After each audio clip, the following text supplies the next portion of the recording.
Assalamualaikum, this is Rolly the Voice sa Kilabon, the Cavite Boy. Wow, feel na ko na. Okay, yun tayo ngayon sa Cavite area. So, 13 Martires, SM. Huwag ko sabihin city. Okay, so, kala nyo masaya ako. No, hindi masyado. Bakit kanyo? Nanggaling po ako sa office, no? Para sa free movies. Nalaman ko, nagbibigay sila ng libreng pelikula. Yes! Once a month. So, disappointing. Kung tayo dyan ay nagpapakasawa, no?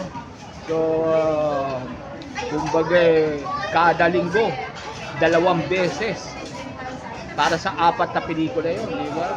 Okay, pero ganoon talaga. Magpapasensya tayo at magpapasalamat pa rin kay Allah. Thank you so much. Rolly the Voice sa Kilabon. Ciao!